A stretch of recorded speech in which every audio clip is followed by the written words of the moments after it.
Dave Yates with Contractor Magazine. We're back at AHR 2017. I'm here with Matt Wood, and we're going to talk about the Zoomlock fittings. All right. Well, what we have here is actually our Klauke 19 kilonewton tool, and we're going to crimp a 1/2-inch Zoomlock fitting and do a demonstration. Could we get, what is a kilonewton? A kilonewton is a unit of force, so it's how much force that this tool is going to put out. So these jaws are interchangeable, but they're each designed for the tool that they go with. So it's designed for how much force it puts out. When you need to go to larger and larger fitting sizes, you need more force to crimp that fitting. So it is the jaws that have been out there so far and the tool that's been out there so far has been rated for, it puts out a little bit less force. It's still plenty capable of crimping the fittings though. So this has a little more beef behind it.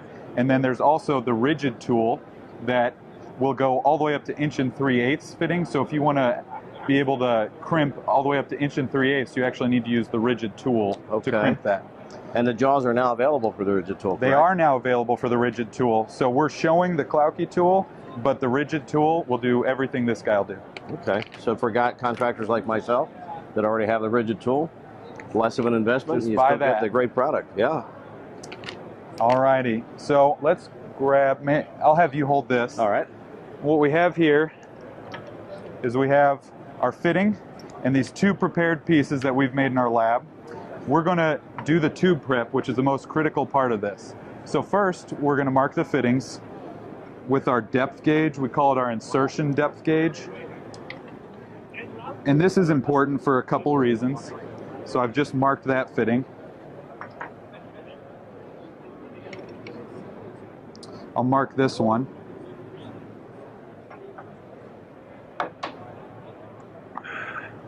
And now that they're marked, we're going to Scotch-Brite them. One important step that we've already done is we've deburred the ends of these fittings. I saw that. So we've already done the cutting and the deburring. Now we've marked them, and we're going to Scotch-Brite them to make sure we have a nice, clean O-ring sealing surface. 4 or 5 turns of Scotch-Brite will make that nice, bright, and shiny. You want to inspect, make sure you don't see any no striations running this direction. Right. Longitudinal striations, you don't want those. So we'll do a couple turns of Scotch-Brite. Now we have both fittings have been cleaned and deburred. We're going to take our Zoomlock fitting and insert our pipe, and now you'll see the use of the mark. So there is a dimple stop right here on the Zoomlock fitting that in general it stops you from pressing too far, but there are times if you had, the Hulk inserting this thing, you might be able to go past that dimple stop. So this mark allows you to see that you're coming to exactly the right insertion depth. Okay. And also if you're dry fitting up a system and you wanted to go all the way down, putting your Zoomlock fittings in, you might pull your pipe out without knowing it down the line. You can come back and look at your mark and say, okay, there's a spot that I need to slide that back in so we can have a good crimp. Yeah, and guys that are already using the ProPress are accustomed to doing that anyway. Exactly. So now we'll use the tool, and I'll actually go ahead and let you do it. We're going to slide this right in here. Now the O-ring, before you start the crimp, the O-ring is actually on one side of the tool. It's not centered on the tool, so you always want to make sure the O-ring is on one side of the tool. I'll get my hands clear, hold the trigger down until you quit hearing noise. Great, so you've done a complete crimp. Let's do the other side. It's so labor intensive, I don't know if I can handle that. Yeah, you need to sit down. All right. So the next step that we have here is we have our crimp gauge. Our go, no go fitting. Go, no go. So you can see here, we're going to go down to this 1/2-inch size here, and we're going to go over each crimp so that we can verify that we completed a full crimp and it's crimped fully. So right here, we're good to go. I'll go over all the crimps to make sure that's the case. So it looks good. I'm going to set this down, and now we have good completed crimps. So let's do our demonstration here. Okay.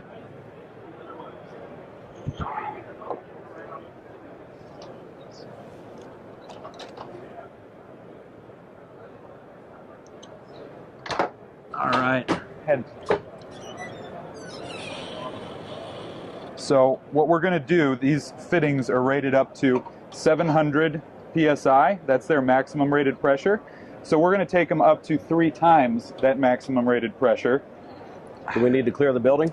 No, you know, so here's, while I'm taking this up, you can hold this. Here's a sample. In the lab, we would do a more rigorous test where we would test up to failure. And you can see on this sample right here, the copper pipe actually ruptured at 3,900 PSI. So the real story that this sample tells is when you reach failure in a Zoomlock burst test, it's really you're getting to the limitation of copper as a material. So any copper piping you have in the system is going to start having an issue. And you'll notice that there's a lot of cold working that's already gone on right around here. So it just stands to logic. I mean, it's going to be harder right around all that cold working. Yeah, and I noticed the Zoomlock fitting is not damaged, but the copper certainly is. Absolutely. So I'm going to go ahead and start raising the pressure. If I have a refrigeration system that hits anywhere near 3,000 PSI, I'm leaving the building. Exactly. So it's going to, what we have here is a booster pump with nitrogen feeding it. So it's going to take a minute to build up pressure. You'll see it slowly raise. Our interlock's just locked here. And now it's going to be around 1,000. We'll go up to 2,100. You can see the fitting. Sort of boring, nothing's happening, that's good. Now I'm slowly raising it up to 2,100 PSI.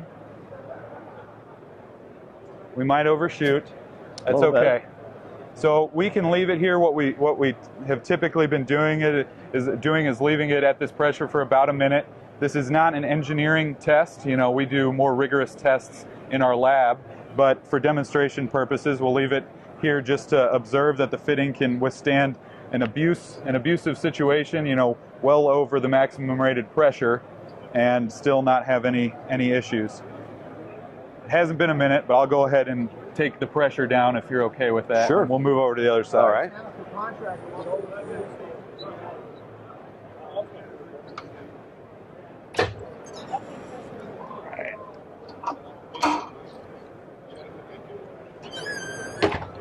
Step back here, back to this side, and we have a previous sample in here, so you can see this test really doesn't do any damage to the part. It's just showing that after the abuse of 3 times the maximum rated pressure, it still holds pressure. Even underwater, you can see that there's nothing to hide. Yes, we won't see any air bubbles. That's right.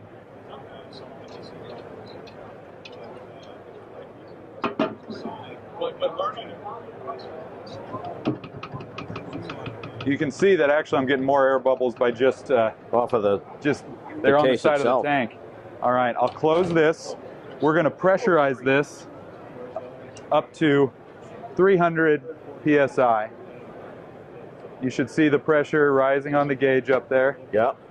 And this regulator takes quite a few turns, so I might look like I'm lifting weights back here. Till the end of the show, you'll have quite a workout. Yeah.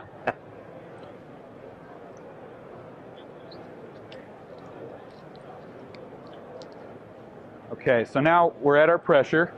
You can see on the gauge we're above 300 PSI. And no bubbles. Again, this is not a lab test, but it's very similar to what we might do in the lab environment. Well, this is already after it had a 2,200 PSI test exactly. over here. So if we were doing an external, you know, pressure hold test like this where we're looking for external leakage, we wouldn't do it typically after you abuse it with more than the maximum rated pressure, but here we're showing that. That's really good. It's a great tool. All right. Great way to reduce labor cost. And absolutely. No burn permit required. No hot work. There's a lot of benefits. Some of them would be like the cleanliness. So a lot of what we see is if you do a braze joint, you know, as good of a joint as you can do, it's still not going to be as clean as this. Right. The inside of this copper tube looks just like the outside. Plus I don't have to burn myself right after I'm done brazing. That's nice too. Very good. Matt, thank you so much. Appreciate your time. Thank you. Back to AHR.